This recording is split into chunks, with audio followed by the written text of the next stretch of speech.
Hi friends, welcome to Praveen sir classes.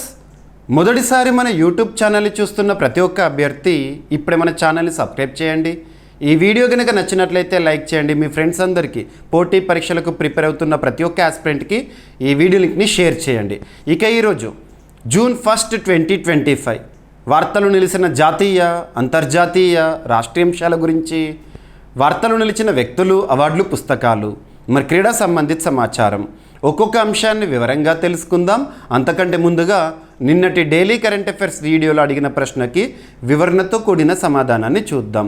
So ఇక్కడ ప్రశ్న వచ్చేసి డిఫెన్స్కి సంబంధించి, రక్షణ రంగానికి సంబంధించి పోటీ పరీక్షలకు ప్రిపేర్ అవుతున్న ప్రతి ఒక్క అభ్యర్థి ఏ పోటీ పరీక్షనా, ఏ స్థాయి పోటీ పరీక్షనా తప్పనిసరిగా చదవాల్సిన కొన్ని ముఖ్యమైన అంశాలు ఉంటాయి.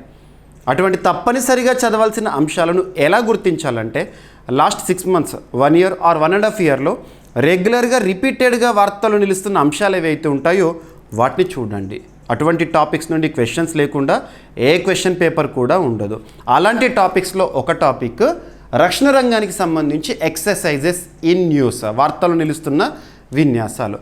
ఆల్రెడీ మనం ఈ టాపిక్ గురించి డిస్కస్ చేశాము, మన డైలీ కరెంట్ అఫైర్స్ వీడియోలోనే డిస్కస్ చేశాము. అభ్యర్థులకు మరొకసారి చెప్తున్నాను, మీకు మ్యాక్సిమం 100% యూస్ఫుల్ అయ్యేలా ఏ పోటీ పరీక్ష అయినా, ఏ స్థాయి పోటీ పరీక్ష అయినా కరెంట్ అఫైర్స్ కోణంలోనే కాకుండా జనరల్ స్టడీస్లో కూడా మీరు మ్యాక్సిమం స్కోర్ చేసే విధంగా మీకు సైంటిఫిక్ అప్రోచ్తో కరెంట్ అఫైర్స్ని అందిస్తూనే ఉన్నాను.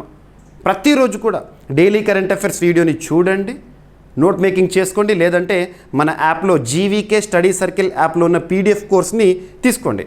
అందులో మీకు అన్ని పీడిఎఫ్లు కూడా అందుబాటులో ఉంటాయి. ఇక ప్రతిరోజు కూడా కరెంట్ అఫైర్స్ ప్రిపరేషన్ అనేది మన డైలీ లైఫ్లో ఒక భాగం కావాలి.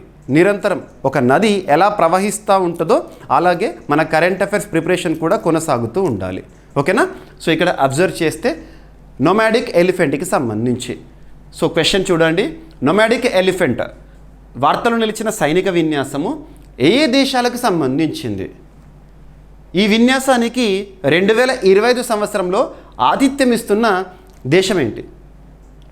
ఈ విన్యాసము ఏ సంవత్సరంలో ప్రారంభం కావడం జరిగింది? సో ఫస్ట్ ఎడిషన్ ఎప్పుడు అని చెప్పేసి ఇక్కడ అబ్జర్వ్ చేస్తే ఏదైనా ఒక విన్యాసం గురించి మనం చూస్తున్నప్పుడు ఏ పాయింట్స్ని తప్పనిసరిగా చూడాలంటే వార్తలు నిలుస్తున్న విన్యాసం పేరేంటి, ఆ విన్యాసంలో ఎన్ని దేశాలు పార్టిసిపెంట్స్, ఎన్ని దేశాలు పాల్గొనే విన్యాసము, నెక్స్ట్ ఆ దేశాల పేర్లేంటి, ఆ దేశాల పేర్లేంటి, నెక్స్ట్ త్రివిధ దళాల్లో ఆ విన్యాసం ఏ దళానికి సంబంధించింది, ఆర్మీకి సంబంధించిందా, నేవీకి సంబంధించిందా, ఎయిర్ ఫోర్స్కి సంబంధించిందా. నెక్స్ట్ వచ్చేసి వార్తలు నిలిచిన విన్యాసం ఏదైతే ఉంటుందో ఈ సంవత్సరం అనుకోండి అది 8వ ఎడిషన్. చరిత్రలో మొదటిసారి ఆ పేరుతో విన్యాసం ఎప్పుడు ప్రారంభమైంది? అండ్ చివరిగా లాస్ట్ మోస్ట్ ఇంపార్టెంట్ పాయింట్ ఏంటంటే ఈ సంవత్సరం జరుగుతున్న లేదా జరిగిన విన్యాసానికి ఆతిథ్యం ఇచ్చిన దేశం ఏంటి? ఆతిథ్యం, హోస్ట్ కంట్రీ గుర్తుంచుకోండి. ఈ పాయింట్స్ కవర్ అయ్యే విధంగా చూడండి. తర్వాత మిస్లీనియస్ ఎక్స్ట్రా పాయింట్స్ ఏమైనా ఉన్నా కూడా, ప్రత్యేకత సంతరించుకున్నా కూడా ఖచ్చితంగా అడిషన్ ఇవ్వాల్సిందే. ఇక వార్తలు నిలిచిన విన్యాసం పేరు ఏమన్నాను? Nomadic elephant. నొమాడిక్ ఎలిఫెంట్ వార్తలు నిలిచిన విన్యాసం పేరు. ఎన్ని దేశాలకి సంబంధించింది అంటే 2 దేశాలకి సంబంధించింది. ఏంటి ఆ 2 దేశాలంటే భారత్, మంగోలియా. భారత్, మంగోలియా 2 దేశాలకి సంబంధించింది. త్రివిధ దళాల్లో ఎవరికి సంబంధించింది అంటే ఆర్మీ, సైనికులకి సంబంధించి ఆర్మీ. సో ఇక్కడ సింపుల్గా చూడండి, ఇటీవల వార్తలు నిలిచిన నొమాడిక్ ఎలిఫెంట్ అనే ఒక విన్యాసము భారత్, మంగోలియా 2 దేశాలకి సంబంధించిన సంయుక్త సైనిక విన్యాసం గుర్తుంచుకోండి. మరి ఈ సంవత్సరం 2025 ఇయర్లో ప్రస్తుతం జరుగుతున్న ఈ విన్యాసము ఎన్నవ ఎడిషన్ అన్నారు అనుకోండి?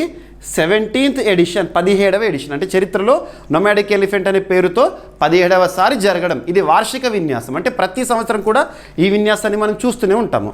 మరి చరిత్రలో మొదటిసారి ఎప్పుడు ప్రారంభమైందంటే 2004 సంవత్సరంలో ఈ విన్యాసం అనేది ప్రారంభమైంది. అప్పటి నుండి ప్రతి ఏటా కూడా జరుగుతూ వస్తుంది మ్యాక్సిమం. మరి ఈ సంవత్సరం 2025 ఇయర్లో ఆతిథ్య దేశం ఉదాహరణకు భారత్, మంగోలియా 2 దేశాలకు సంబంధించిన సంయుక్త సైనిక విన్యాసం అన్నాను కదా. ఎగ్జాంపుల్ లాస్ట్ ఇయర్ 2024 ఇయర్లో భారతదేశం ఆతిథ్యంలో ఈ విన్యాసం జరిగింది. అంటే అర్థం ఏంటి, ఈ సంవత్సరం 2025 ఇయర్లో మంగోలియా ఆతిథ్యంలో జరుగుతుందన్నట్టే కదా.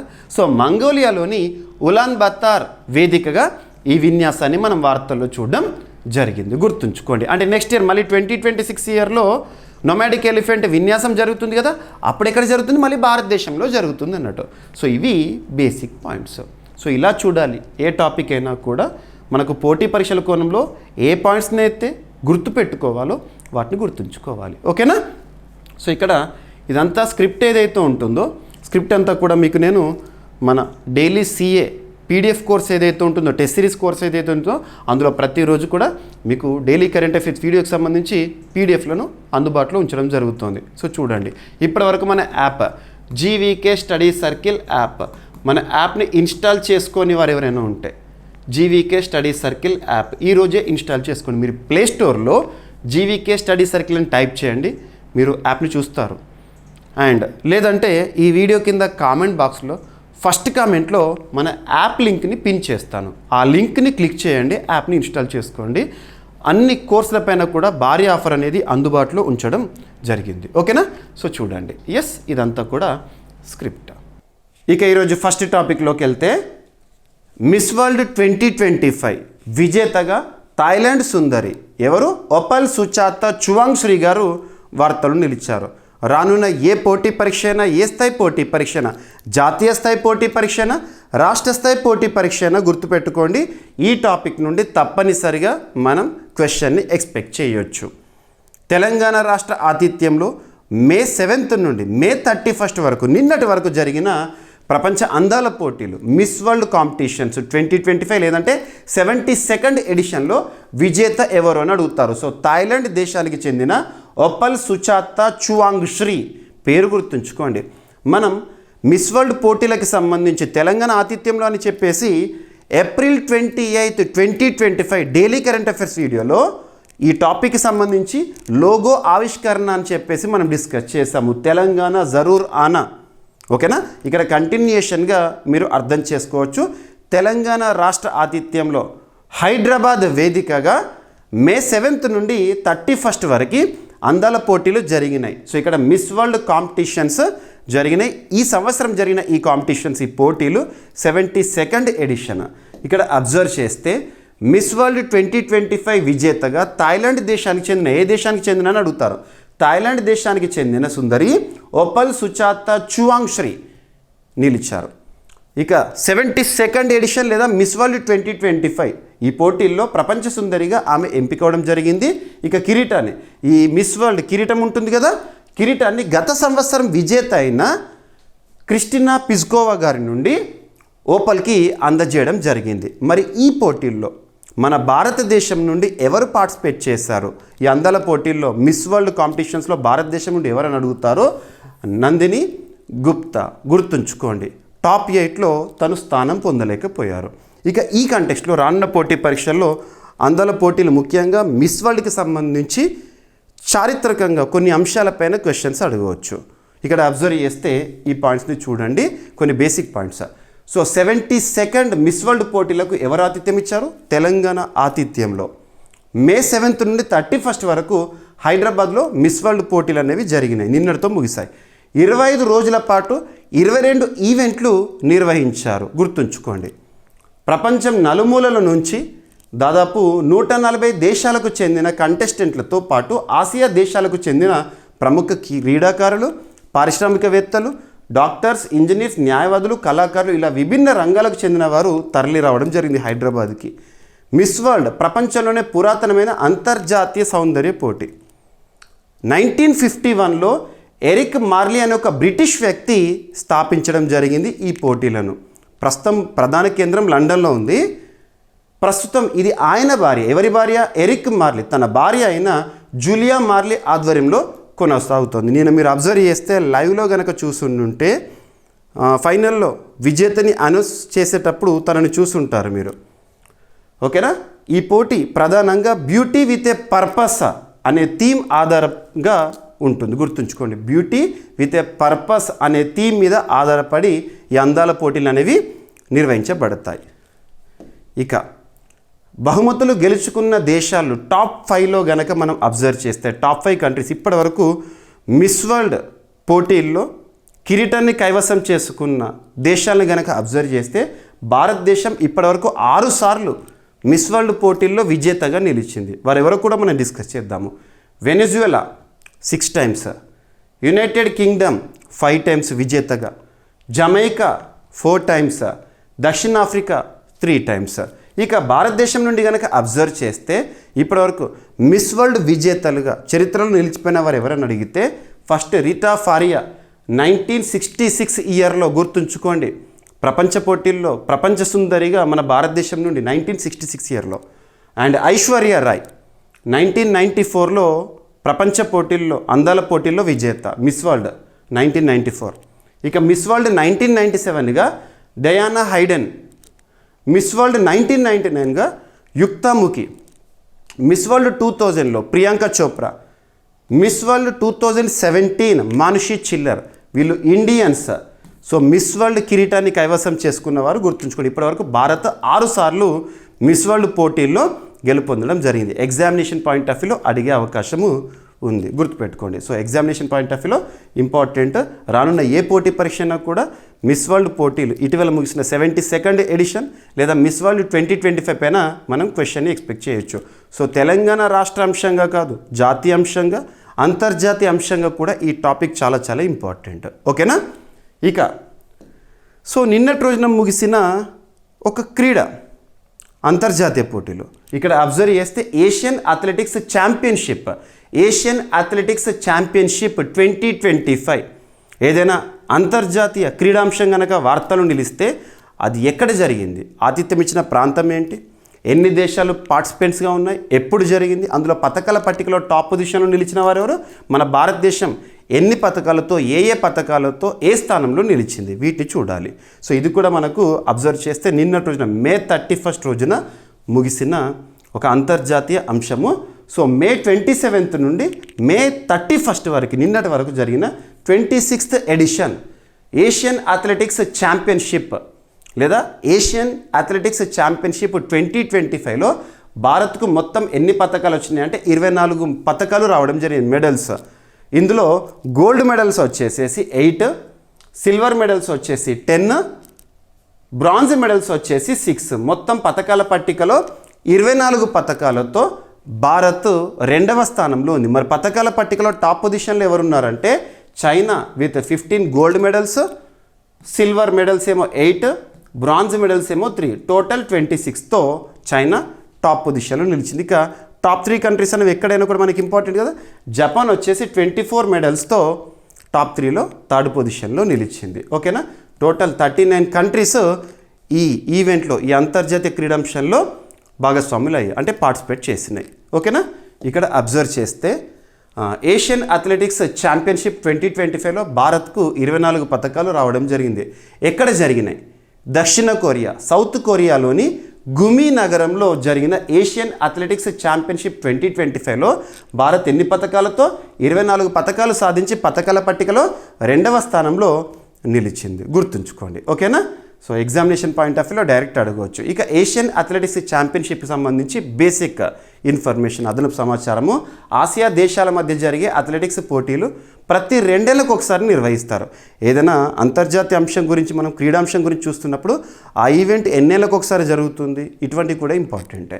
ఇక భారత అథ్లెటిక్స్ సమాఖ్య, అథ్లెటిక్స్ ఫెడరేషన్ ఆఫ్ ఇండియా అనేది 1946లో ఏర్పాటైంది. ప్రధాన కార్యాలయం వచ్చేసి న్యూఢిల్లీ, గుర్తుంచుకోండి. ప్రస్తుత క్రీడలు మరియు యువజన వ్యవహారాల మంత్రిగా, కేంద్ర మంత్రిగా ఎవరు విధులు నిర్వర్తిస్తున్నారు? మన్సుఖ్ మాండవీయ గారు విధులు నిర్వర్తిస్తున్నారు, గుర్తుపెట్టుకోండి. సో ఇదొకటి ఇంపార్టెంట్. సో నిన్నటి రోజున ముగిసిన ప్రపంచ అందాల పోటీలు మరియు ఏషియన్ అథ్లెటిక్స్ ఛాంపియన్షిప్, ఈ 2 కూడా ఇంపార్టెంట్. సో ఇక ఈరోజు వార్తలు నిలిచిన రాష్ట్రీయ సమాచారాన్ని డిస్కస్ చేసి ఒక్కొక్క టాపిక్ గురించి ఈ వివరాల్లోకి వెళ్దాము. సో రాష్ట్రీయ అంశాల్లో భాగంగా ఆంధ్రప్రదేశ్కి సంబంధించి సో అమరావతిలో క్వాంటమ్ వ్యాలీ పార్క్ ఏర్పాటుకు ఉత్తర్వులు, రాష్ట్రీయ అంశాల్లో భాగంగా ఇక్కడ అబ్జర్వ్ చేస్తే క్వాంటమ్ వ్యాలీ పార్క్, దీనికి సంబంధించి ముఖ్యంగా రాష్ట్రీయ అంశాలపైన మన రాష్ట్ర స్థాయి పోటీ పరీక్షలకు ప్రిపేర్ అవుతున్న అభ్యర్థులు ప్రత్యేక శ్రద్ధను చూపండి. ఎందుకంటే రాష్ట్రానికి సంబంధించి వస్తున్న పెట్టుబడులే కానివ్వండి, రాష్ట్రానికి సంబంధించిన వ్యక్తులపైనే కానివ్వండి, రాష్ట్ర ప్రభుత్వం ప్రకటించే పథకాలు, పాలసీస్, బడ్జెట్, రాష్ట్ర సర్వే కానివ్వండి, ఇవన్నీ కూడా ఎక్కువ మొత్తంలో పోటీ పరీక్షల కోణంలో అడిగే అవకాశాలు ఉంటాయి. ఉదాహరణకి ఆంధ్రప్రదేశ్ అభ్యర్థులు ఆంధ్రప్రదేశ్కి సంబంధించిన వర్ధమాన అంశాలు ఫస్ట్ ప్రిఫరెన్స్ ఇవ్వండి. తెలంగాణకు సంబంధించిన అభ్యర్థులు తెలంగాణ రాష్ట్ర సమాచారం పైన ఫస్ట్ ప్రిఫరెన్స్ ఇవ్వండి. ఎక్కువగా మనం రాష్ట్రీయ అంశాలపైన గ్రిప్ వచ్చింది అంటే స్కోరింగ్ కూడా ఎక్కువగా చూసే అవకాశాలు ఉంటాయి. సో ఇక్కడ అబ్జర్వ్ చేస్తే ఇందులో భాగంగా 3 కంపెనీల పేర్లను గుర్తుంచుకోవాలి. సో ఆంధ్రప్రదేశ్లో అమరావతి గురించి మనం రెగ్యులర్గా చూస్తున్నాము. ప్రస్తుత ఆంధ్ర రాష్ట్రానికి సంబంధించి ఆంధ్రప్రదేశ్ రాష్ట్రానికి సంబంధించి రాజధాని నగరం అద్భుతంగా నిర్మాణ ప్రక్రియలో ఉంది. రీసెంట్గా మనం మే 1, 2 ఆ 2 రోజుల్లో కూడా భారత ప్రధాని నరేంద్ర మోదీ గారు 3 రాష్ట్రాల పర్యటనలో భాగంగా ఆంధ్రప్రదేశ్ రాష్ట్రానికి రావడం జరిగింది. మే 2 రోజున అమరావతి పునర్నిర్మాణ కార్యక్రమాలకు శంకుస్థాపన వేయడం జరిగింది. సో ప్రపంచంలో అద్భుతమైన టెక్నాలజీతో అమరావతి నిర్మాణ దశలో ఉంది. అటువంటి అమరావతిలో క్వాంటమ్ వ్యాలీ పార్క్ ఏర్పాటుకు సంబంధించి ఇటీవల మనం వార్తల్లో చూసాము, డిస్కస్ కూడా చేసాము మన డైలీ కరెంట్ అఫైర్స్ వీడియోస్లో. దానికి సంబంధించి అధికారికంగా ప్రభుత్వం ఉత్తర్వులను జారీ చేసింది. మరి ఈ క్వాంటమ్ వ్యాలీ పార్క్ ఏర్పాటుకు 3 సంస్థలు ముందుకు రావడం జరిగింది. ఆ 3 సంస్థల పేర్లను కూడా మనం తప్పనిసరిగా గుర్తుపెట్టుకోవాల్సిందే. సో ఇక్కడ వివరాల్లోకి వెళ్తే, సో ఆంధ్రప్రదేశ్ రాష్ట్ర ప్రభుత్వం అమరావతిలో క్వాంటమ్ వ్యాలీ టెక్నాలజీ పార్క్ ఏర్పాటుకు అధికారికంగా ఉత్తర్వులను జారీ చేసింది. ఈ క్వాంటమ్ టెక్నాలజీ పార్క్ నిర్మాణానికి ఆంధ్రప్రదేశ్ రాష్ట్ర ప్రభుత్వం 3 ప్రముఖ సంస్థలతో ఒప్పందం కుదుర్చుకుంది. ఎగ్జామినేషన్లో అడుగుతారు, ఆంధ్రప్రదేశ్ రాష్ట్ర ప్రభుత్వము అమరావతి వేదికగా క్వాంటమ్ వ్యాలీ పార్క్ ఏర్పాటు కోసం ఎన్ని సంస్థలతో ఒప్పందాన్ని కుదుర్చుకుంది, ఆ సంస్థల పేర్లు ఏంటి అంటారు. సో సంస్థల పేర్లు వచ్చేసి ఫస్ట్, సో టెక్ దిగ్గజాలు IBM ఇంటర్నేషనల్ బిజినెస్ మిషన్స్ అంటాము. సో IBM సంస్థ మీరు చాలాసార్లు వినే ఉంటారు. TCS Tata consultancy services, L&T నిర్మాణ సంస్థ ఇది. సో లార్సెన్ అండ్ టోబ్రో, ఈ 3 సంస్థలు గుర్తుంచుకొని వీటితో ఆంధ్రప్రదేశ్ గవర్నమెంట్ ఒప్పందాన్ని కుదుర్చుకోవడం జరిగింది. దేనికోసము? క్వాంటమ్ వ్యాలీ పార్క్ ఏర్పాటు కోసము. ఇందులో భాగంగా IBM ఇంటర్నేషనల్ బిజినెస్ మిషన్స్ ఉంది కదా, ఈ సంస్థ ఈ పార్క్లో అత్యాధునిక వేగవంతమైన మోస్ట్ అడ్వాన్స్డ్ 156 క్యూబిట్ సామర్థ్యంతో క్వాంటమ్ సిస్టమ్ 2ను ఏర్పాటు చేయనుందంట. TCS సంస్థ క్వాంటమ్ కంప్యూటింగ్ సంబంధిత సొల్యూషన్స్ సర్వీసులను అందించనుంది. ఇక ఈ క్వాంటమ్ పార్క్ 2026 జనవరి 1 నాటికి పూర్తి చేసి అందుబాటులోకి తీసుకురావాలని రాష్ట్ర ప్రభుత్వం లక్ష్యంగా పెట్టుకుంది. ఓకేనా. ఇక క్వాంటమ్ కంప్యూటింగ్ అనేది అత్యంత వేగంగా లెక్కలు చేయగలిగే కొత్త తరహా కంప్యూటింగ్ టెక్నాలజీ. అందులో లెక్కల సామర్థ్యాన్ని ప్రమాణం ఏంటి, యూనిట్ ఏంటంటే క్యూబిట్. అందుకే ఇక్కడ క్యూబిట్ అనే పదాన్ని కూడా మనం యూజ్ చేయడం జరిగింది, గుర్తుంచుకోండి. ఓకేనా. ఆంధ్రప్రదేశ్ రాష్ట్రంలో ప్రస్తుతం అధికారంలో ఉంది కూటమి ప్రభుత్వము. TDP లార్జెస్ట్ పార్టీగా ఉంది, జనసేన, BJP. సో 3 పార్టీల అలయన్స్ గవర్నమెంట్గా చూడడం జరుగుతుంది. అవుట్ ఆఫ్ 164 స్థానాల్లో లాస్ట్ ఇయర్ జరిగిన ఎన్నికలు 2024 మే 13వ తేదీన ఎన్నికలు జరిగాయి. జూన్ 1st వీక్లో రిజల్ట్స్ వచ్చినాయి కదా. అద్భుతమైన విజయంతో ప్రభుత్వం ఏర్పాటు చేసింది కూటమి. ముఖ్యమంత్రిగా నారా చంద్రబాబు నాయుడు గారు ఉన్నారు, గవర్నర్గా అబ్దుల్ నజీర్ గారు విధులు నిర్వర్తిస్తున్నారు. ఎనఫ్. ఓకేనా. సో గుర్తుంచుకోండి. ఇక ఎక్స్ట్రా ఇన్ఫర్మేషన్ ఈ సంస్థలకు సంబంధించి ఇన్ఫర్మేషన్ ఎంత నేర్చుకున్నా మనకు అంత మంచిది. ఓకేనా. సో ఇక్కడ IBM అనేది దాని ప్రధాన కేంద్రం అనేది న్యూయార్క్, అమెరికా. సో ప్రముఖ క్వాంటమ్ కంప్యూటింగ్ పరిశోధన సంస్థ. ఇక TCS మన ముంబై కేంద్రంగా పనిచేస్తుంది, ప్రధాన కేంద్రము, భారతదేశపు అతిపెద్ద IT కంపెనీల్లో ఒకటి. ఇక L&T నిర్మాణ కంపెనీ. ఓకేనా. ప్రధాన కేంద్రం వచ్చేసేసి ముంబై. మీకు నేను ఇచ్చే PDF కోర్స్ ఏదైతే ఉంటుందో మన GVK స్టడీ సర్కిల్ యాప్లో PDF కోర్స్ అన్నాను కదా, ఈరోజు భారీ ఆఫర్ ఉంది. అందులో ప్రతి ఒక్క టాపిక్ని కూడా ఇలా డెప్త్గా ఇస్తున్నాను. సో టాపిక్స్ నేర్చుకున్న తర్వాత మనకి ఎంతవరకు గుర్తుంది అని చెప్పేసి అభ్యర్థులు పరిశీలించాలనుకుంటారు, టెస్ట్ చేసుకోవాలనుకుంటారు. కాబట్టి టెస్ట్ సిరీస్ కూడా ఇస్తున్నాను. అన్ని టెస్టులను కూడా ప్రాక్టీస్ చేయండి. ఇక నెక్స్ట్ ఏపీకి సంబంధించి మరొక అంశము P4 public private people partnership. P4 ఈ P4 గురించి మనం మార్చ్లో చూడడం జరిగింది. మార్చ్లో ప్రభుత్వం లాస్ట్ డేస్లో ప్రభుత్వం ప్రారంభించడం జరిగింది. మరి ఈ P4 ఉద్దేశం ఏంటంటే రాష్ట్రాన్ని పేదరిక నిర్మూలన రాష్ట్రంగా తీర్చిదిద్దడమే లక్ష్యంగా. ఎక్కడ ప్రారంభమైంది? వెలగపూడి సచివాలయంలో ఈ P4 అనే ఇనిషియేటివ్ని రాష్ట్ర ప్రభుత్వం ప్రారంభించింది. అందులో భాగంగా కాన్సెప్ట్ ఏంటి? మార్గదర్శి బంగారు కుటుంబం. మార్గదర్శి బంగారు కుటుంబం అనే ఒక కాన్సెప్ట్ గుర్తుంచుకోండి. సో కుటుంబం ఆధారంగా పేదరిక నిర్మూలనే ధ్యేయంగా రాష్ట్ర ప్రభుత్వం పబ్లిక్ ప్రైవేట్ పీపుల్ పార్ట్నర్షిప్ అనే ఒక ఇనిషియేటివ్తో అందులో భాగంగా మంగళగిరికి చెందిన నరసింహ కుటుంబాన్ని మొట్టమొదటి బంగారు కుటుంబంగా గుర్తించింది పథకం ప్రారంభించిన రోజునే. ఓకేనా? సో ఇక్కడ తొలి దశలో 20 లక్షల మందికి లబ్ధి జరగాలి, పేదరిక నిర్మూలన జరగాలని చెప్పేసి రాష్ట్ర ప్రభుత్వం లక్ష్యంగా పెట్టుకుంది కదా. దానికి సంబంధించిన ఒక అప్డేట్. సో P4 పర్యవేక్షణ కోసం ప్రత్యేక విభాగాన్ని ఏర్పాటు చేశారంట రాష్ట్ర ప్రభుత్వం వారు. ఓకేనా? సో రాష్ట్రంలో P4 public private people partnership, కామన్గా PPP పబ్లిక్ ప్రైవేట్ పార్ట్నర్షిప్ అంటాం. ఇక్కడ పీపుల్ అనేది ఎక్స్ట్రా వర్డ్. సో P4 పేదరిక నిర్మూలనకు సంబంధించి, పేదరిక నిర్మూలన ప్రజల అభ్యున్నతి కోసం ప్రత్యేక ప్రయత్నాలు జరుగుతున్నాయి. ఈ విధానాన్ని మరింత బలోపేతం చేయడానికి సచివాలయంలోని ఆర్థిక శాఖలో ప్రత్యేక విభాగాన్ని ఏర్పాటు చేశారు. గుర్తుంచుకోండి, P4 అమలు కోసం సచివాలయం సెక్రటేరియట్లో ఆర్థిక శాఖ ఫినాన్స్ డిపార్ట్మెంట్ పరిధిలో ప్రత్యేక విభాగాన్ని ఏర్పాటు చేశారు. ఇప్పటికే ఈ ఇనిషియేటివ్ కోసం P4 కోసము ప్రపంచవ్యాప్తంగా భాగస్వామ్య కార్యక్రమాల్లో ఉన్న ఉత్తమ విధానాలు గుర్తించి వాటిని రాష్ట్రంలో అమలు చేసే బాధ్యత ఈ ప్రత్యేక విభాగానికి అందించడం జరిగింది. సో ఈ పర్సన్స్ గురించి మనకు ఎగ్జామినేషన్లో అడగరు, కాకపోతే వీరి ఆధ్వర్యంలో ప్రత్యేక విభాగంలో నియమితులైన సభ్యుల గురించి కూడా మన వార్తాపత్రికల్లో చూడడం జరిగింది. ఓకేనా? ఎస్. సో ఈ P4 పదాలు గుర్తుంచుకోండి. ఎస్. అండ్ ప్రపంచ బ్యాంకు, ఆసియా అభివృద్ధి బ్యాంకు వంటి PPP సంస్థలు ఏవైతే ఉంటే P4 విధానాలు ప్రోత్సహిస్తున్నాయి.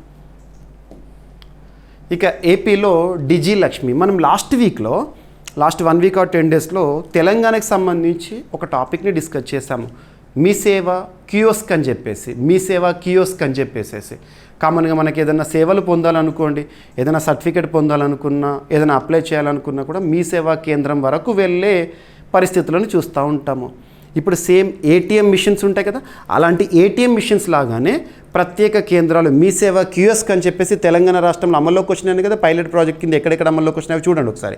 ఇక్కడ ఏపీకి సంబంధించి సేమ్ అలాంటిదే ఏపీలో డిజి లక్ష్మి అనే ఒక ఇనిషియేటివ్. సో డిజిటల్ విధానంలో సేవలు పొందడంలో భాగంగా ఇప్పటికే ఆంధ్రప్రదేశ్ రాష్ట్ర ప్రభుత్వము వాట్సాప్ గవర్నెన్స్ అని చెప్పేసి చాలా టెక్నాలజీ ఆధారంగా పనిచేసే ఇనిషియేటివ్స్ని మనకు పరిచయం చేసింది. అందులో భాగంగా ఇక డిజిలక్ష్మి ప్రత్యేక కియోస్క్లను ఏర్పాటు చేసి ప్రజలకు కావలసిన సేవలను మరింత విస్తృతం చేస్తోంది. సో ఎటువంటి సేవలు కావాలన్నా గవర్నమెంట్ సెక్టర్కి సంబంధించి డైరెక్ట్ ఈ కియోస్క్ కేంద్రాలకు రావడం ద్వారా అక్కడ మనం ఆన్లైన్లోనే సేవలు పొందవచ్చు. సో చూడండి, పట్టణ పేదల సేవలో డిజి లక్ష్మి. సో ఇక్కడ పట్టణ పేదలకు డిజిటల్ సేవలు అందించే లక్ష్యంతో ఆంధ్రప్రదేశ్ ప్రభుత్వం డిజి లక్ష్మి కార్యక్రమాన్ని ప్రారంభించనుంది. రాష్ట్ర వ్యాప్తంగా 10,000 డిజి లక్ష్మి కియోస్క్ సెంటర్లు ఏర్పాటు చేయాలని ప్రభుత్వం నిర్ణయించింది. మొదటి దశలో 4,000 కియోస్క్ సెంటర్లు ఏర్పాటు కానున్నాయి. ప్రతి కియోస్క్ సెంటర్ ద్వారా ప్రాథమికంగా 20 రకాల సేవలు అందుబాటులోకి వస్తాయంట. దశల వారీగా సేవల సంఖ్యను మరింత పెంచుతారంట. ఇక పట్టణ స్వయం సహాయక సంఘాల్లో డిగ్రీ విద్యార్హత కలిగిన సభ్యులు ఎవరైతే ఉంటారో వారికి ఉపాధి అందించడమే ఈ కార్యక్రమం యొక్క ప్రధాన ఉద్దేశము. ప్రతి 300 పేద కుటుంబాలకు ఒక kiosk centre, on an average ఒక కియోస్క్ సెంటర్ 300 పేద కుటుంబాలకు సర్వీసెస్ ఇచ్చే ఉద్దేశంలో భాగంగా ఒక్కో కేంద్ర ఏర్పాటుకు అవసరమైన కంప్యూటరు, ప్రింటర్, స్కానర్, ఇతర పరికరాల కోసము దాదాపు 2 లక్షల రూపాయల వరకు బ్యాంకు నుంచి రుణం పొందే అవకాశము. ఎవరైతే పట్టణ ప్రాంతాల్లో విద్యార్హత కలిగి డిగ్రీ గ్రాడ్యుయేట్ అయి ఉండి ఎటువంటి ఉద్యోగ అవకాశాలు పొందలేని స్థితిలో ఉపాధి పొందవచ్చు. సో బ్యాంకు నుండి రుణం పొంది ఈ కియోస్క్ సెంటర్ని ఏర్పాటు చేయొచ్చు. దానికి ప్రభుత్వం నుండి అనుమతులు పొందాల్సి ఉంటుంది. ప్రభుత్వ సేవల కోసం ఉద్దేశించబడినవి. పట్టణ పేదలకు డిజిటల్ సేవలు అందించే లక్ష్యం డిజి లక్ష్మి, గుర్తుంచుకోండి. అక్కడ మొదటి దశలో కియోస్క్ కేంద్రాలు ఎక్కడెక్కడ ప్రారంభించబోతున్నారట నగరాలు Vizag, Visakhapatnam, Vijayawada, Kakinada, Guntur, Nellore, Ongole, Tirupati, Anantapur, Kurnool, Kadapa. Yes. So kiosk సెంటర్లో ఏమేమి ఉంటాయి? కేంద్ర రాష్ట్ర ప్రభుత్వ సంక్షేమ పథకాలకు దరఖాస్తు ప్రక్రియ ఉంటుంది. వ్యాపార లైసెన్సుల కోసం దరఖాస్తు, రేషన్ కార్డుల కోసం దరఖాస్తు, ఈ శ్రమ్ రిజిస్ట్రేషన్ అండ్ ఆస్తి పన్ను, తాగునీటి బిల్లులు ఏవైతుంటే వాటి వసూలు కానివ్వండి, ఇవన్నీ కూడా ఇందులో సేవలు అనేవి ఆన్లైన్లో డిజిటల్ సేవలు అనేవి అందుబాటులో ఉంటాయి. ఇక తెలంగాణ రాష్ట్రానికి సంబంధించి అబ్జర్వ్ చేస్తే సో తెలంగాణలో కొమరం భీం కన్జర్వేషన్ రిజర్వ్కి సంబంధించి అఫీషియల్ గవర్నమెంట్ ఉత్తర్వులు, వన్యప్రాణి సంరక్షణ చట్టం, వైల్డ్ లైఫ్ ప్రొటెక్షన్ యాక్ట్ ఏ సంవత్సరం 1972. గుర్తుంచుకోండి, కొన్ని చట్టాలపైన ఎగ్జామినేషన్లో క్వశ్చన్స్ అడుగుతారు. అందులో భాగంగా ప్రత్యేక టైగర్ కారిడార్ అనేది ఏర్పాటుకు సంబంధించి ఇక్కడ ఉత్తర్వులు తెలంగాణ రాష్ట్ర ప్రభుత్వం విడుదల చేసింది. సో ముఖ్యంగా వన్యప్రాణులకు సంబంధించి ఇటీవల కాలంలో మనం చాలా టాపిక్స్ని చూస్తున్నాము. టైగర్ రిలేటెడ్గా భారతదేశంలో ఇటీవల 58th టైగర్ రిజర్వ్ గురించి చూసాము, ప్రాజెక్ట్ టైగర్ గురించి ప్రత్యేకంగా చూస్తున్నాము. And at the same time ఇటీవల కాలంలో లెపర్డ్స్కి సంబంధించి కానివ్వండి, ఇవన్నీ కూడా లింక్ చేసుకోండి. భారతదేశంలో ప్రస్తుతం ఎన్ని జాతీయ పార్కులు ఉన్నాయి, ఇటువంటివన్నీ కూడా లింక్ చేసుకోండి. సో తెలంగాణ ప్రభుత్వము రాష్ట్రంలోని కవాల్ టైగర్ రిజర్వ్ నుండి మహారాష్ట్రలోని తడోబా అంధేరి టైగర్ రిజర్వ్ వరకు విస్తరించిన టైగర్ కారిడార్ను కొమరం భీం కన్జర్వేషన్ రిజర్వ్గా అధికారికంగా ప్రకటించింది. సో గుర్తుంచుకోండి, so Komaram Bheem conservation reserve ఏంటటిది తెలంగాణ ప్రభుత్వం అఫీషియల్గా గుర్తించింది. రాష్ట్రంలోని కవ్వాల్ టైగర్ రిజర్వ్ నుండి, గుర్తుంచుకోండి, కవ్వాల్ టైగర్ రిజర్వ్ నుండి మహారాష్ట్రలోని తడోబా అంధేరి, మీరు చాలామంది వెళ్ళే ఉంటారు, తడోబా అంధేరి టైగర్ సఫారీ ఉంటుంది ఓపెన్ టాప్ జీప్లో, అక్కడి వరకు విస్తరించిన టైగర్ కారిడార్ను ఏ పేరుతో? So Komaram Bheem conservation reserve గుర్తుంచుకోండి, ఎగ్జామినేషన్లో అడగవచ్చు. ఈ ప్రకటన వన్యప్రాణి సంరక్షణ చట్టం 1972 ప్రకారం జరిగిందంట. ఈ రిజర్వ్ మొత్తం విస్తీర్ణం వచ్చేసి 1492.88 చదరపు కిలోమీటర్లు అంట. ఈ రిజర్వ్ పరిధిలో ఆసిఫాబాద్, కాగజ్ నగర్ డివిజన్లు, కొమరం భీం ఆసిఫాబాద్ జిల్లాలోని వివిధ మండలాలు ఉన్నాయంట. ఈ ప్రాంతంలో మొత్తం 78 టైగర్ లేదా 78 రిజర్వ్ ఫారెస్ట్ బ్లాక్లు అనేవి ఉన్నాయి. 78 రిజర్వ్ ఫారెస్ట్ బ్లాక్లు. ఓకేనా. కామన్గా కారిడార్, టైగర్ కారిడార్ ఏంటంటే ఈ పులులకి స్వేచ్ఛగా ఒక ప్రాంతంలో ఒక ప్రాంతానికి విహరించడానికి ప్రత్యేక సదుపాయం అనేది ఉంటుంది అక్కడ. ఓకేనా, గుర్తుంచుకోండి. టైగర్ కారిడార్ ప్రాముఖ్యత, Kawal tiger reserve, Tadoba Andhari tiger reserve. So ఇవేవైతే ఉంటాయో ఇటువంటి ప్రముఖ అభయారణ్యాల మధ్య కనెక్టివిటీ కలిగించే కీలక ప్రాంతం గుర్తింపు పొందింది. ఓకేనా. కవాల్ టైగర్ రిజర్వ్ తెలంగాణలో ప్రముఖ టైగర్ రిజర్వ్ నిర్మల్ జిల్లా పరిధిలో ఉంది. So location is important. And Komaram Bheem తెలంగాణకు చెందిన ప్రముఖ ఆదివాసీ వీరుడు. ఓకేనా, మనం ఆదివాసీ వీరులకు సంబంధించి మనం జల్, జంగల్, జమీన్ ఇటువంటి చూస్తూ ఉంటాం కదా. ఓకేనా. ఇక నెక్స్ట్, సో రక్షణ రంగానికి సంబంధించి అండ్ ఇటీవల కొన్ని ఆపరేషన్ సింధూర్ మనందరికీ తెలుసు. Dates important. ఏప్రిల్ 22, 2025 భారతదేశ చరిత్రలో ఒక బ్లాక్ డేగా నిలిచిపోయింది, చీకటి రోజు.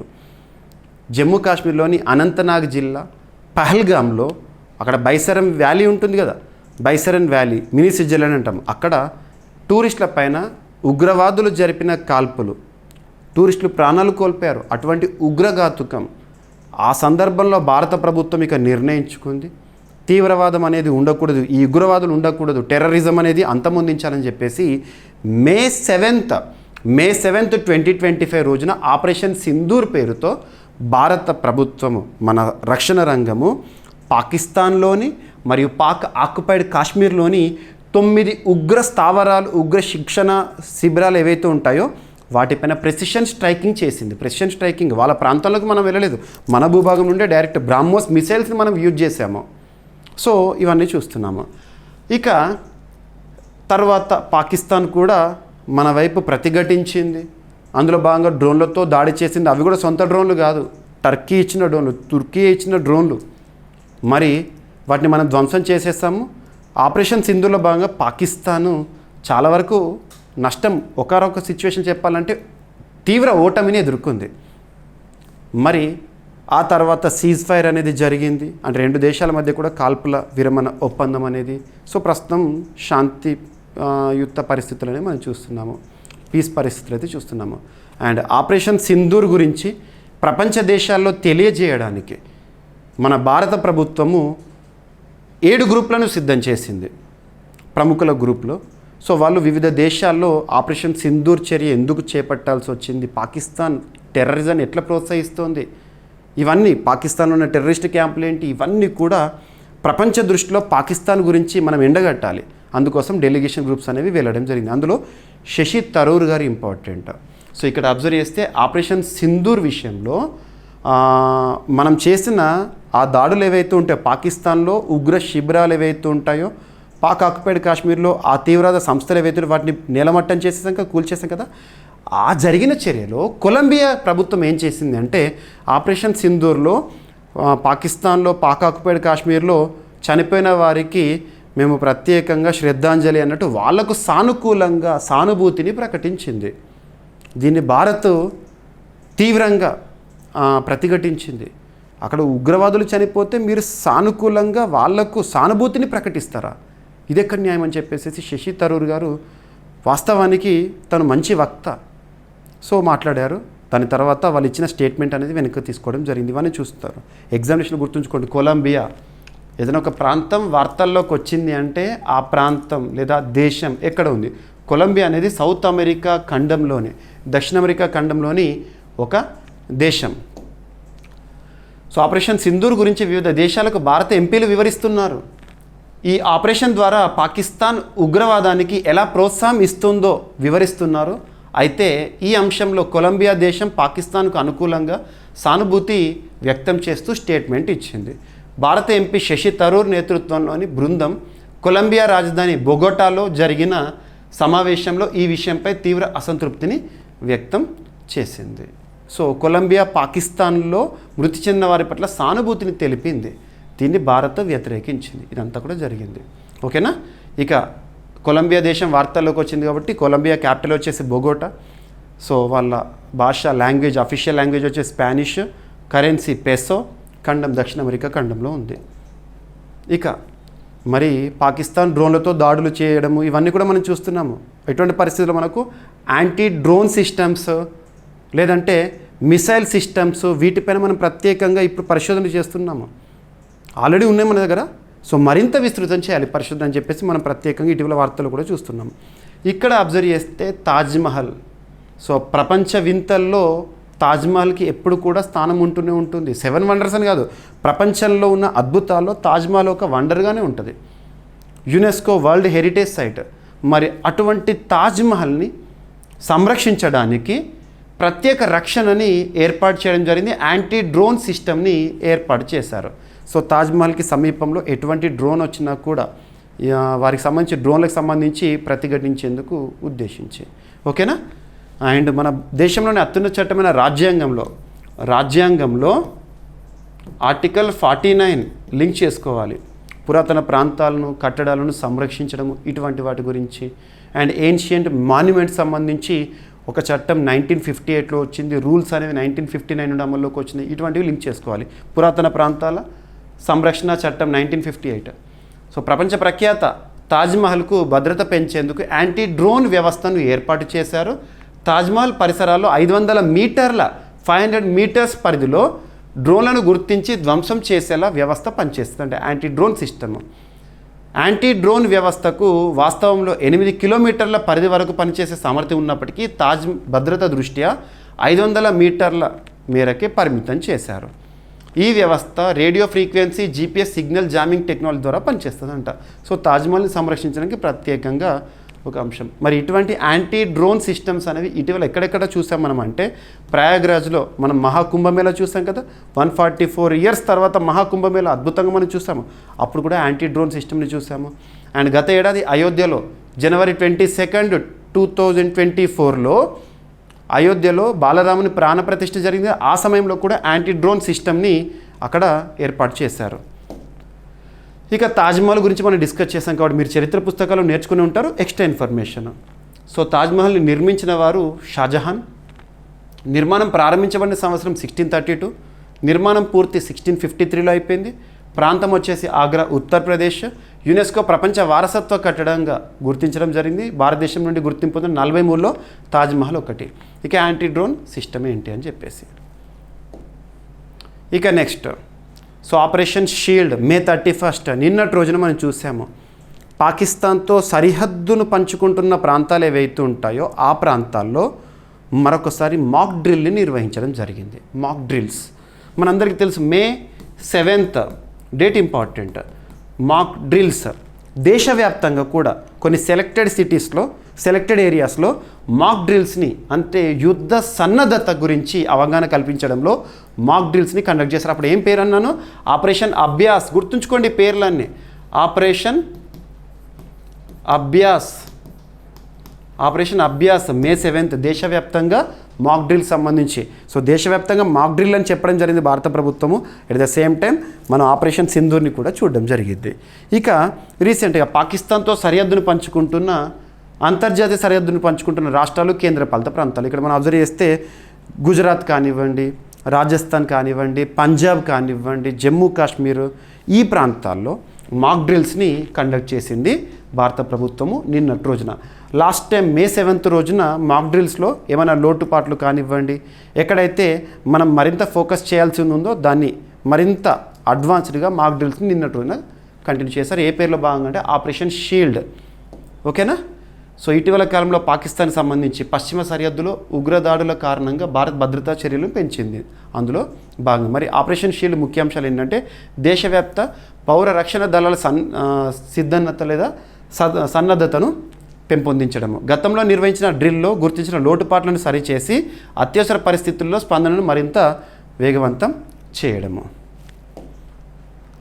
ఇక నెక్స్ట్ వచ్చేసేసి రక్షణ రంగానికి సంబంధించి మనం డిస్కస్ చేసేసాము. ఇప్పుడు ఆర్థిక రంగానికి సంబంధించి సో ఎకానమీలో చాలా గణాంకాలను మనం చూస్తూనే ఉన్నాం, చాలా టాపిక్స్ చూస్తున్నాం. ఎక్కువగా కరెంట్ అఫైర్స్ పాయింట్ ఆఫ్ వ్యూలో science and technology, economy, polity, ఈ టాపిక్స్ని మనం ఎక్కువగా చూస్తూ ఉంటాం. వార్తాపత్రికలు ఎక్కువ వీటి రిలేటెడ్గానే ఉంటాయి.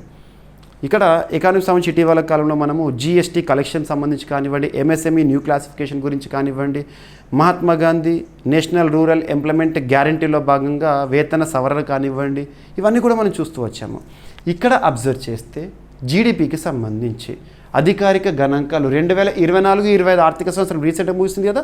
సో 2024 ఏప్రిల్ 1 నుండి 2025 మార్చ్ 31 వరకు గడిచిన ఆర్థిక సంవత్సరంలో భారతదేశము ఏ విధంగా వృద్ధి చెందింది లేదా ఎంత జీడిపిని నమోదు చేయడం జరిగింది, ఇటువంటి గణాంకాలు లాస్ట్ 4 ఫినాన్షియల్ ఇయర్స్లోనే లీస్ట్ జీడిపి గ్రోత్ రేట్ అంట. గడిచిన ఆర్థిక సంవత్సరంలో 6.5% మాత్రమే గ్రోత్ని నమోదు చేయడం జరిగింది, జీడిపిని నమోదు చేయడం జరిగింది. సో ఇక్కడ అబ్జర్వ్ చేస్తే మన జీడిపి విలువ వచ్చేసి 3.9 lakh crore dollars, 3.9 lakh crore dollars, 3.9 లక్షల కోట్ల డాలర్ల వ్యవస్థని మన భారతదేశం కలిగి ఉందంట. సో ఇక్కడ అబ్జర్వ్ చేస్తే జీడిపి వృద్ధి రేట్ ఏమో 6.5%, మొత్తం ప్రస్తుతం వచ్చేసి 3.9 లక్షల కోట్ల డాలర్లకు చేరింది. ఇటీవల ఐఎంఎఫ్ అధికారిక గణాంకాల ఆధారంగా నీతి ఆయోగ్ ఏమో చెప్పింది ఈ మంత్లోనే ప్రపంచంలో 4వ అతిపెద్ద ఆర్థిక వ్యవస్థగా భారతదేశం అన్నారు. కానీ ఇక్కడ గణాంకాలు, అధికారిక గణాంకాలు ఏంటంటే లాస్ట్ మార్చి వరకే చూస్తారు కదా, అందులో పేర్కొనేది ఏంటంటే అప్పుడు 5వ అతిపెద్ద ఆర్థిక వ్యవస్థగా ఉంది. So America, China, Germany, Japan తర్వాత భారత్. ఐఎంఎఫ్ గణాంకాల ప్రకారం ఈ మంత్లో మనం సాధించిందేమో 4th పొజిషన్, జర్మనీ తర్వాత భారత్ వచ్చింది, భారత్ తర్వాత జపాన్. ఓకేనా? సో గుర్తుంచుకోండి, ఇవి ministry of statistics and programme implementation వారు రీసెంట్గా విడుదల చేసిన గణాంకాలు. సో గడిచిన ఆర్థిక సంవత్సరంలో లాస్ట్ క్వార్టర్లో జనవరి నుండి మార్చి వరకు రంగాల వారీగా ఏ గ్రోత్ అనేది మనం చూసామంటే వ్యవసాయ రంగం 4.8% వృద్ధి అంట, పరిశ్రమల రంగం 10.8, సేవా రంగం వచ్చేసి 5.4, మైనింగ్, గ్యాస్, నీటి సరఫరా 5.4. అంతకుముందు ఫుల్ ఫినాన్షియల్ ఇయర్లో ఈ విధంగా ఉండేది. ఓకేనా? ఇక ద్రవ్య లోటు లక్ష్యం సాధించిందంటే కేంద్ర ప్రభుత్వం గడిచిన ఆర్థిక సంవత్సరంలో 2024-25లో కేంద్ర ద్రవ్య లోటు మొత్తం వచ్చేసి 15,77,270 కోట్ల రూపాయలు. కేంద్ర ప్రభుత్వం మొత్తం ఆదాయం వచ్చేసి 30.36 లక్షల కోట్ల రూపాయలు. కేంద్ర ప్రభుత్వం మొత్తం వ్యయం వచ్చేసి 46.55 లక్షల కోట్ల రూపాయలు అంట. ఇక ప్రపంచ జీడిపి వృద్ధి రేట్లను కనుక గమనిస్తే భారతదేశము వేగవంతమైన వృద్ధి రేటు నమోదు చేస్తుంది. ఎస్, గుర్తుంచుకోండి. సో నెక్స్ట్ ఎస్బీఐ ఒక నివేదికను రిలీజ్ చేసింది. వారు కూడా చెప్తుంది ఏంటంటే భారతదేశం యొక్క వృద్ధి రేటు 6.5% ఇలాంటివే చెప్తున్నారు. సో 2025-26లో వేగంగా వృద్ధి చెందే ప్రధాన ఆర్థిక వ్యవస్థగా భారత్ ఉండబోతుందని చెప్పేసి రీసెంట్గా ఎస్బీఐ ఒక రిపోర్ట్లో వెలువరించిన గణాంకాలు. జీడిపి గ్రాస్ డొమెస్టిక్ ప్రోడక్ట్ అంటాం, స్థూల దేశీయోత్పత్తి. సో డెఫినేషన్ వచ్చేసి it is the final value of all the goods and services that are produced within the boundaries of the particular country for the given financial year. ఒక ఆర్థిక సంవత్సర కాలంలో ఒక దేశ సరిహద్దు లోపల ఉత్పత్తి అయ్యే అంతిమ వస్తు సేవలనే ఆ దేశ జీడిపిగా మనం చూడవచ్చు. సో కంపారిటివ్గా చూస్తాం కాబట్టి పర్సంటేజ్లో చూస్తాము. సో 2025-26 ఆర్థిక సంవత్సరంలో ప్రపంచంలో భారత్ వేగంగా వృద్ధి చెందే ప్రధాన ఆర్థిక వ్యవస్థగా కొనసాగుతుందని స్టేట్ బ్యాంక్ ఆఫ్ ఇండియా తాజా నివేదిక వెల్లడించింది. ఓకేనా. 2024-25లో భారతదేశం యొక్క జీడిపి గ్రోత్ రేటు 6.5% అని చెప్పేసి వీరు కూడా చెప్తున్నారు. ఇక రంగాల వారీగా అబ్జర్వ్ చేస్తే ఏ విధంగా ఉంది. సో Q4 అంటే last quarter of recent financial ఇయర్లో ఏ విధంగా ఉంది అని చెప్పేసి. ఓకేనా. నెక్స్ట్ వచ్చేసి ఇటీవల ఒక సమ్మిట్, ఒక సదస్సు అనేది న్యూస్లోకి రావడం జరిగింది. ఏదైనా ఒక సదస్సు జరిగినప్పుడు ఆ సదస్సు ఎక్కడ జరిగింది, ఎవరు నిర్వహించారు, ఆ సదస్సు యొక్క ఉద్దేశం ఏంటి చూడాలి. సో ఇక్కడ వార్తలు ఇచ్చిన సదస్సు పేరు హై లెవెల్ ఇంటర్నేషనల్ కాన్ఫరెన్స్, అంతర్జాతీయ సదస్సు. దేనిపైన? గ్లాషియర్స్ ప్రిజర్వేషన్ పైన. గ్లాషియర్స్ ప్రిజర్వేషన్ అంటే మనం ఏమంటాము సింపుల్గా మంచు ప్రాంతాలు కానివ్వండి, గ్లాషియర్స్ అంటాం కదా, వాటి ప్రిజర్వేషన్ కోసము తీసుకోవాల్సిన చర్యలు ఎలా ఉండాలని చెప్పేసి ప్రపంచ దేశాలు అక్కడ సమావేశాన్ని నిర్వహించుకోవడం జరిగింది. ఎక్కడ అంటారు? సో దుషాంబే, తజకిస్తాన్లో. దుషాంబే ఎక్కడ ఉంది అంటారు? తజకిస్తాన్లో ఉంది. May 29th, 30th, 31st 3 రోజుల పాటు నిన్నటి వరకు జరిగిన ఒక అంతర్జాతీయ సదస్సు గ్లాషియర్ ప్రిజర్వేషన్ పైన. గ్లాషియర్స్ని ఎలా సంరక్షించాలని చెప్పేసి మనందరికీ తెలుసు. సో 2025 ఇంటర్నేషనల్ ఇయర్ ఆఫ్ గ్లాషియర్స్ ప్రిజర్వేషన్గా కూడా మనం చూడవచ్చు. సో ఒకటే ఉండదు, చాలా అంశాలు. ఇంటర్నేషనల్ ఇయర్ ఆఫ్ కోఆపరేటివ్స్, ఇలా చాలా రంగాలు కూడా మనం చూస్తూ ఉంటాము. సో May 29th నుండి 31st వరకు తజకిస్తాన్ రాజధాని దుషాంబేలో హిమనీ నదాల పరిరక్షణపై అంతర్జాతీయ ఉన్నత స్థాయి సదస్సు అనేది జరిగింది. ఈ సదస్సులో కేంద్ర ministry of environment, forest, climate change మంత్రి గారు పాల్గొనడం జరిగింది. ఈ సదస్సులో ప్రపంచవ్యాప్తంగా పలువురు నిపుణులు, విధాన రూపకర్తలు పాల్గొనడం జరిగిందంట. ఓకేనా. హిమనీ నదాలు కరిగిపోవడం వలన తలెత్తే నీటి భద్రతా సమస్యలు, సో మంచు కరిగిపోయింది అనుకోండి, తలెత్తే సమస్యలు, జీవ వైవిధ్యంపై ముప్పు, ప్రజల జీవనోపాధులపై తీవ్రమైన ప్రభావాల గురించి ఈ సదస్సులో చర్చించారంట. గుర్తుంచుకోండి. ఓకేనా. దీన్ని తజకిస్తాన్ ప్రభుత్వము మరియు అంతర్జాతీయ సంస్థల సహకారంతో దుషాంబేలో నిర్వహించడం జరిగింది. Yes, fine. ఇక ప్రత్యేకంగా హిందూకుష్కి సంబంధించి హిందూకుష్ మౌంటైన్స్ అంటాం కదా. సో హిందూకుష్ మౌంటైన్స్లో మంచు కరగడం గురించి కొన్ని నివేదికలు. సో 2 డిగ్రీల ఉష్ణోగ్రత పెరిగిందనుకోండి, యావరేజ్ 2 degrees Celsius కనుక పెరిగిందనుకోండి, హిందూకుష్లో 75% మంచు అదృశ్యమవుతుందంట, నీటిగా మారిపోతుందంట. సో మంచు ఖండాలన్నీ కూడా కరిగిపోతున్నాయి. ఇటీవల చూడండి, ఆసియాలోనే మొట్టమొదటిసారి ఎలా గ్లాషియర్కి అంత్యక్రియలు నిర్వహించడము, ఇటువంటి మనం చూసాము. సో మంచు గ్లాషియర్స్ని మనం సంరక్షించాలి. సో వాతావరణ మార్పు జరగకుండా మనమే జాగ్రత్తలు తీసుకోవాలి. ఆంథ్రోపోజెనిక్ యాక్టివిటీస్ వల్లనే వాతావరణంలో మార్పులు సంభవిస్తున్నాయి. ఓకేనా. సో హిందూకుష్ ఏంటంట, 75% మంచు అదృశ్యమవుతుందంట, అంటే 75% కరిగిపోతుంది. ఎప్పుడు? జస్ట్ ప్రస్తుతం ఉన్న పరిస్థితుల్లో 2 degrees Celsius ఉష్ణోగ్రత పెరిగితే. సో ప్రపంచవ్యాప్తంగా భూతాపము, గ్లోబల్ వార్మింగ్ 2 degrees మేర పెరిగిన హిందూకుష్ హిమాలయ పర్వత శ్రేణుల్లో ఈ శతాబ్దం చివరి నాటికి 75% మంచు పూర్తిగా తరిగిపోయే లేదా కరిగిపోయే ప్రమాదం ఉందని పరిశోధకులు హెచ్చరించారు.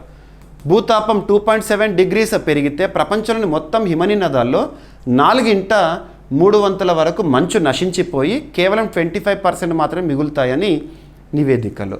సో ఎవరు చెప్పారు? సైన్స్ మ్యాగజైన్ ఈ అధ్యయన అంశాలను తెలియజేసింది. సైన్స్ మ్యాగజైన్ అమెరికాకు చెందిన ప్రముఖ సంస్థ. ఓకేనా.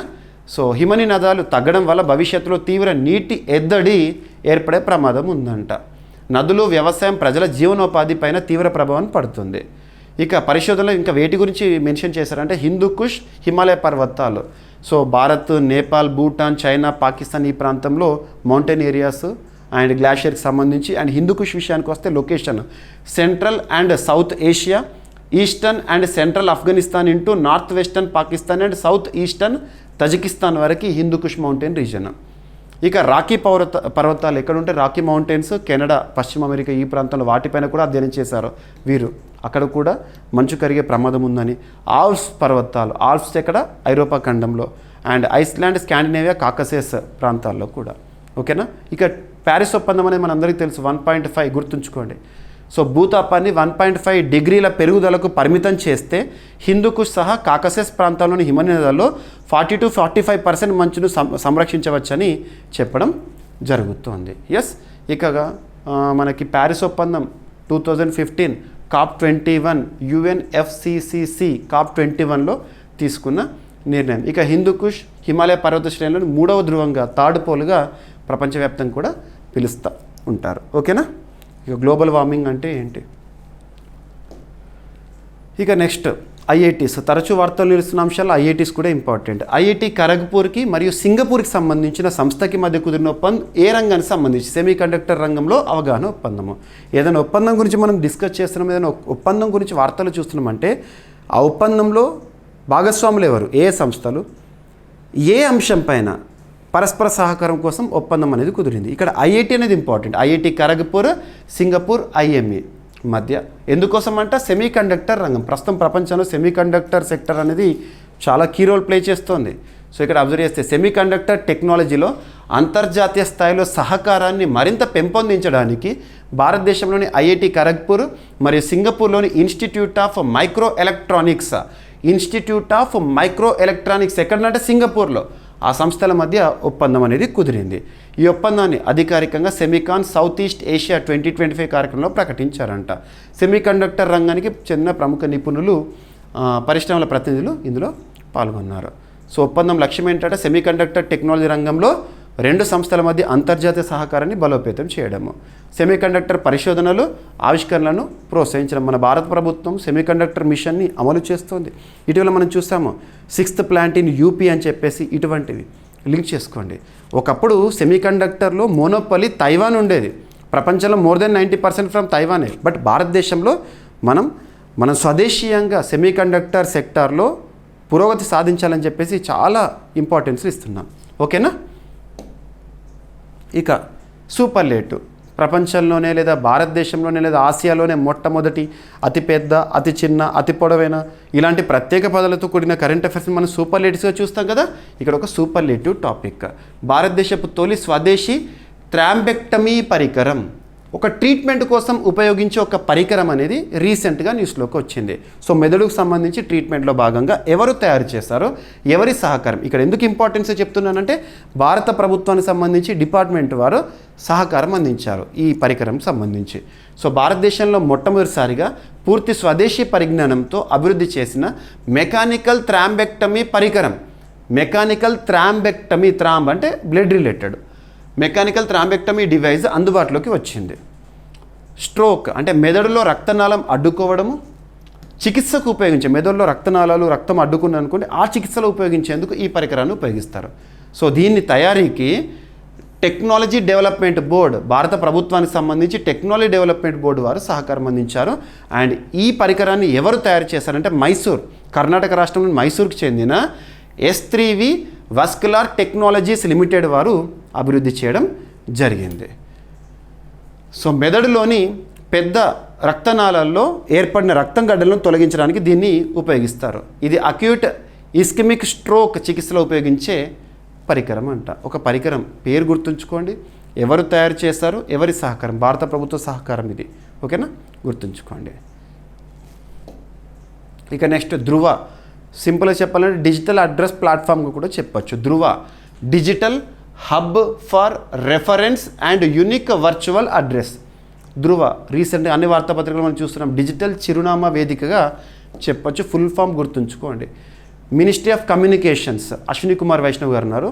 మినిస్ట్రీ ఆఫ్ కమ్యూనికేషన్ పరిధిలోని డిపార్ట్మెంట్ ఆఫ్ పోస్ట్స్ ఈ మంత్లోనే రీసెంట్గా మే మంత్లో గడిచిన నెలలో ధృవ పేరుతో ఒక డిజిటల్ చిరునామా విధానాన్ని ప్రారంభించింది, డిజిటల్ అడ్రస్కి సంబంధించి.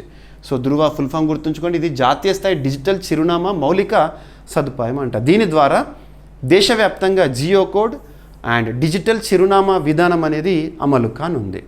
చిరునామా సమాచార నిర్వహణ డిజిటల్ పబ్లిక్ సేవగా మార్చడం ఉద్దేశము. అండ్ చిరునామా డేటా సురక్షితంగా వినియోగదారు అనుమతితో ఇంటరాపరబుల్ విధానంలో అందించడం అంట. ఓకేనా? సో ధృవ ఫుల్ ఫామ్ గుర్తుంచుకోండి, ఎన్ఎఫ్. ఇక నెక్స్ట్ జూనోటిక్ డిసీజెస్కి సంబంధించి ఒక రిపోర్ట్ ఐసీఎంఆర్ వారు, Indian council of medical research వారు విడుదల చేసిన ఒక నివేదిక. జూనోటిక్ డిసీజ్ అంటే జంతువుల ద్వారా సంక్రమించే వ్యాధులకి సంబంధించి 8% అంట. భారత్లో జూనోటిక్ వ్యాధులు విజృంభిస్తున్నాయి. 2018 నుండి 2023 మధ్యకాలంలో మన భారతదేశంలో గుర్తించిన అంటువ్యాధుల విజృంభణలో 8% వ్యాధులు జంతువుల నుంచి మానవులకి సంక్రమించినవని తాజా నివేదిక. ఈ నివేదికను ఎవరు రిలీజ్ చేశారంటే Indian council of medical research, national institute of epidemiology, వీరు చెన్నై కేంద్రం పనిచేస్తున్నారు, వారు సర్వే చేసి రిలీజ్ చేస్తారు. గుర్తుంచుకోండి, ఏదైనా రిపోర్ట్ న్యూస్లోకి వచ్చిందంటే ఎవరు రిలీజ్ చేశారు, దేనిపైన ఆ రిపోర్ట్, దానిలో నంబర్స్ ఏంటి గుర్తుంచుకోండి. జంతువుల నుంచి మానవులకు సోకే వ్యాధులను జూనోటిక్ వ్యాధులు అంటారు. ఈ తరహా జూనోటిక్ వ్యాధుల ఉధృతి ముఖ్యంగా జూన్, జూలై, ఆగస్టు నెలలో గరిష్ట స్థాయిలో ఉంటుందని నివేదిక చెప్తోంది. ఓకేనా? సో మెదడు వాపు విజృంభణ అత్యధికంగా 8.3% ఉందని నివేదిక వెల్లడించింది. ఎస్, సో ఐసీఎంఆర్ న్యూఢిల్లీ కేంద్రంగా and national institute of epidemiology ICMR పరిధిలో పనిచేస్తుంది, చెన్నై కేంద్రంగా పనిచేస్తుంది. ఇక జూనోటిక్ వ్యాధులు examples Nipah virus, bird flu, swine flu, rabies, plague, anthrax మొదలైనవి. ఇక నెక్స్ట్ రీసెంట్గా ఉత్తరప్రదేశ్లో ఒక థర్మల్ ప్లాంట్కి ప్రారంభించడం జరిగింది భారత ప్రధాని నరేంద్ర మోదీ గారు. సో అదేంటంటే ఘటంపూర్ థర్మల్ పవర్ ప్రాజెక్ట్. ఇటీవల వార్తలు నిలిచిన ఘటంపూర్ థర్మల్ పవర్ ప్రాజెక్ట్ ఏ రాష్ట్రంలో ఉంది అంటారు, అంతే, ఉత్తరప్రదేశ్ అని గుర్తుంచుకోండి. దీని యొక్క కెపాసిటీ ఎంత, ఇవన్నీ ఎగ్జామినేషన్లో అడుగుతారు. ఓకేనా? ఎందుకంటే భారత ప్రధాని గారి చేతుల మీదుగా ప్రారంభమైంది కాబట్టి అడగవచ్చు. సో ప్రధాని నరేంద్ర మోదీ గారు ఉత్తరప్రదేశ్లో ఘటంపూర్ థర్మల్ పవర్ ప్రాజెక్ట్లో మొదటి యూనిట్ను జాతికి అంకితం చేశారు. సో నేషనల్ ఇంపార్టెన్స్ ఉంది దీనికి. ఎస్, సరిపోతుంది. దీన్ని ఎవరు సంయుక్త భాగస్వామ్యాలు అభివృద్ధి చేశారంటే NLC India limited and Uttar Pradesh government పరిధిలో పనిచేసిన ఉత్తరప్రదేశ్ రాష్ట్ర విద్యుత్ ఉత్పాదన్ నిగమ్ లిమిటెడ్ వారు సంయుక్తంగా ఈ ప్రాజెక్ట్ని డెవలప్ చేశారు. సో ఎన్ఎల్సి ఇండియా లిమిటెడ్ అంటే Neyveli lignite corporation India limited. Yes, ఇక నెక్స్ట్ వార్తల్లో వ్యక్తి మన హైదరాబాదీ అతి పిన్న వయస్సులోనే ఏమంటాము 7 పెద్ద పెద్ద శిఖరాలను అధిరోహిస్తూ వార్తల్లోకి వచ్చాడు. హైదరాబాద్ చెందిన విశ్వనాథ్ కార్తికేయకు అరుదైన ఘనతతో న్యూస్లో చోటు ఇవ్వడం జరిగింది. ఇక్కడ అబ్జర్వ్ చేస్తే హైదరాబాద్ చెందిన 16 ఏళ్ల యువ పర్వతారోహకుడు విశ్వనాథ్ కార్తికేయ ప్రపంచ ప్రఖ్యాత 7 సమ్మిట్స్ ఛాలెంజ్ అంటే 7 ఖండాల్లో, ఒక్కొక్క ఖండంలో హైయెస్ట్ పీక్ అంటాం కదా, అలా 7 ఖండాల్లో హైయెస్ట్ పీక్స్ని అధిరోహించి అతి పిన్న వయస్సులో మన భారతదేశం నుండి ఈ ఘనత సాధించిన వ్యక్తిగా చరిత్ర సృష్టించాడు. ఓకేనా?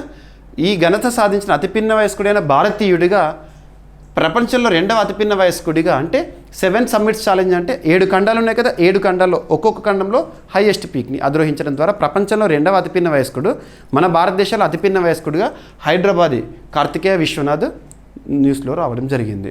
సో ప్రపంచంలోని 7 ఖండాల్లో ఉన్న అత్యున్నత శిఖరాలను అధిరోహించడము ఇక్కడ ప్రత్యేకత.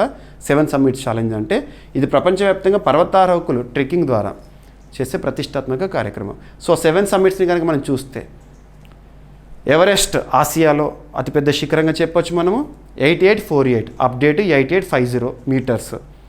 అండ్ అకంకగువా దక్షిణ అమెరికాలో ఉంది ఖండంలో, 6961 మీటర్స్ హైట్ వచ్చేసి. డెనాలి ఉత్తర అమెరికా ఖండంలో 6190 మీటర్స్. కిలిమంజారో ఆఫ్రికాలో highest peak 5895 metres. Elbrus Europe కాంటినెంట్లో highest peak 5642 metres. And Vinson Massif Antarctica ఇక్కడ అబ్జర్వ్ చేస్తే 4892 metres. And Carstensz Pyramid Oceania 4884 metres. ఓకేనా? సో గుర్తుంచుకోండి, యంగెస్ట్ ఇండియన్ 7 సమ్మిట్స్ ఛాలెంజ్ని పూర్తి చేసిన అతి పిన్న వయస్కుడిగా, మన భారతీయుడిగా, ప్రపంచంలో అబ్జర్వ్ చేసినాం అనుకోండి 2వ వ్యక్తిగా. ఎస్, ఇక తెలంగాణకి సంబంధించి తెలంగాణ గ్రామీణ బ్యాంకు చైర్పర్సన్గా కె ప్రతాపరెడ్డి గారు పదవీ బాధ్యతలను స్వీకరిస్తూ వార్తలోకి వచ్చారు. రీజనల్ ఇష్యూస్లో జస్ట్ పర్సన్ పేరు గుర్తుంచుకోండి, ఎన్ఎఫ్. సో తెలంగాణ గ్రామీణ బ్యాంకు నూతన చైర్పర్సన్గా కె ప్రతాపరెడ్డి గారు నియమితులయ్యారు. ప్రస్తుతం ప్రతాపరెడ్డి గారు స్టేట్ బ్యాంక్ ఆఫ్ ఇండియాలో డిప్యూటీ జనరల్ మేనేజర్గా విధులు నిర్వహిస్తున్నారు. ఓకేనా, గుర్తుంచుకోండి. తెలంగాణ గ్రామీణ బ్యాంక్ హైదరాబాద్ కేంద్రంగా పనిచేస్తుంది. ఇక ఈరోజు ప్రశ్న వెరీ వెరీ ఇంపార్టెంట్. ప్రస్తుత భారత army chief, navy chief, air force chief పదవుల్లో ఎవరున్నారు? వాళ్ళ పేర్లు, ముగ్గురు పేర్లు కూడా. ఎవరి పేరు తెలిస్తే వారి పేరైనా ఇవ్వండి. సో ప్రతి ఒక్కరి నుండి కూడా మీకు సమాధానాన్ని నేను కోరుకుంటున్నాను. ఇక ఈరోజు టాపిక్స్ని క్విక్ రివిజన్ చేస్తే, ఫస్ట్ టాపిక్ వచ్చేసి మిస్ వరల్డ్ కాంపిటీషన్స్ గురించి డిస్కస్ చేశాము. విజేతగా థాయిలాండ్ సుందరి. సెకండ్ వచ్చేసి ఏషియన్ అథ్లెటిక్స్ ఛాంపియన్షిప్ 2025లో భారత్కి 24 పథకాలు వచ్చినాయి. పథకాల పట్టికలో 2వ స్థానము భారతదేశము, మొదటి స్థానంలో చైనా. ఇక థర్డ్ టాపిక్ వచ్చేసి అమరావతిలో క్వాంటమ్ వ్యాలీ పార్క్ ఏర్పాటుకు ప్రభుత్వం ఉత్తర్వులను జారీ చేసింది. P4 పర్యవేక్షణకు ప్రత్యేక విభాగాన్ని ఏర్పాటు చేయడం జరిగింది ఆంధ్రప్రదేశ్ రాష్ట్రానికి సంబంధించి సచివాలయంలో ఆర్థిక శాఖ విభాగంలో. ఇక ఏపీలో డిజి లక్ష్మి అనే ఒక ఇనిషియేటివ్ ఏ డిస్ట్రిక్ట్స్లో అమలు చేశారు, ఎందుకోసం, ఉద్దేశం ఏంటి? నెక్స్ట్ తెలంగాణలో కొమరం భీం కన్జర్వేషన్ రిజర్వ్కి సంబంధించి corridor. Next operation Sindoor Colombia స్టేట్మెంట్ని వెనక్కి తీసుకోవడం జరిగింది. కొలంబియా ఇచ్చిన స్టేట్మెంట్ ఏదైతే ఉంటుందో పాక్కి సంబంధించి అనుకూలమైన స్టేట్మెంట్ని వెనక్కి తీసుకోవడం జరిగింది. అండ్ తాజ్మహల్కు ప్రత్యేక రక్షణ యాంటీ డ్రోన్ సిస్టమ్ని ఏర్పాటు చేయడం జరిగింది తాజ్మహల్ని సంరక్షించడానికి. ఇక ఆపరేషన్ షీల్డ్ ఇటీవల వార్తల్లో నిలిచింది మే 31 రోజున. ఉద్దేశం ఏంటో గుర్తుపెట్టుకోండి. ఇక GDP at 3.9 lakh crore dollars 2024-2025 ఇయర్కి గాను ప్రభుత్వ అధికారిక గణాంకాలు. అండ్ 2025-26 ఆర్థిక సంవత్సరంలో వేగంగా వృద్ధి చెందే ప్రధాన ఆర్థిక వ్యవస్థగా భారతదేశం ఉండబోతోందని చెప్పేసి ఎస్బీఐ రిపోర్ట్.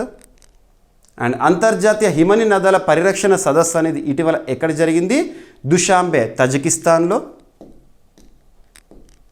నెక్స్ట్ 2 డిగ్రీల ఉష్ణోగ్రత పెరిగితే హిందూకుష్ మౌంటైన్ ఏరియాలో 75% మంచు అదృశ్యమయ్యే అవకాశం, అంటే కరిగిపోయే అవకాశం అని చెప్పేసి ఐఐటి ఖరగ్పూర్, సింగపూర్ ఐఎంఈ సంస్థల మధ్య కుదిరిన ఒప్పందం. ఉద్దేశం సెమీకండక్టర్ రంగానికి సంబంధించి పరస్పర సహకార ఒప్పందము. భారతదేశపు తొలి స్వదేశీ థ్రాంబెక్టమీ పరికరం ఎవరి సహకారంతో ఏ సంస్థ అభివృద్ధి చేసింది? ఉద్దేశం ఏంటి? ఇక Dhruva digital hub for reference and unique virtual address. So గుర్తుంచుకోండి ధృవ యొక్క యాక్రోనిమ్, పర్పస్ ఏంటి? అండ్ భారత్లో జూనోటిక్ వ్యాధుల విజృంభణకి సంబంధించి ఒక నివేదిక ICMR Indian council of medical research వారు ఇచ్చిన నివేదిక. So Ghatampur thermal power project అనేది ఇటీవల వార్తల్లోకి వచ్చింది. ఉత్తరప్రదేశ్ రాష్ట్రంలో జాతికి అంకితం చేయబడింది. భారత ప్రధాని నరేంద్ర మోదీ గారిచే ప్రారంభము. హైదరాబాద్కు చెందిన విశ్వనాథ్ కార్తికేయకు అరుదైన ఘనత 7 ఖండాల్లో 7 సమ్మిట్స్ని అధిరోహించిన వ్యక్తిగా. ఇక తెలంగాణ గ్రామీణ బ్యాంకు చైర్పర్సన్గా కె ప్రతాపరెడ్డి గారు బాధ్యతలను స్వీకరించారు. ఇక ఈరోజు ప్రశ్న, ప్రస్తుత భారత army chief, navy chief, air force chief అంటే వైమానిక దళ అధిపతి, ఈ చీఫ్ పదవుల్లో ఉన్నవారెవరు? ఆ ముగ్గురు పేర్లు సమాధానం ఇవ్వండి. ఎంతవరకు తెలిస్తే అంతవరకు సమాధానాన్ని ఇవ్వండి. ఓకేనా? సో ఈ ప్రశ్నకి సమాధానాన్ని ఎక్స్ప్లెనేషన్తో రేపటి క్లాస్లో డిస్కస్ చేద్దాము. ప్రతి ఒక్కరు కూడా వీడియోకి లైక్ చేయండి. నచ్చితే మీ ఫ్రెండ్స్ అందరికీ, పోటీ పరీక్షలకు ప్రిపేర్ అవుతున్న ప్రతి ఒక్క ఆస్పిరెంట్కి వీడియో లింక్ని షేర్ చేయండి. మన యాప్ని ఇన్స్టాల్ చేసుకోండి, GVK study circle app. So మన యాప్ని ఇప్పటివరకు ఇన్స్టాల్ చేసుకునే వారు ఎవరైనా ఉంటే ఇన్స్టాల్ చేసుకోండి. యాప్ లింక్ని కామెంట్ బాక్స్లో ఫస్ట్ కామెంట్లో పిన్ చేస్తున్నాను. ప్రతి ఒక్కరు వాట్సాప్ ఛానల్ని ఫాలో అవ్వండి. ఏమైనా మిస్లేనియస్ టాపిక్స్ ఉన్నాయనుకోండి, నో నీడ్ టు వర్రీ, రేపటి క్లాస్లో జోడించి మళ్ళీ డిస్కస్ చేద్దాము. రేపు కలుద్దాం. Thank you.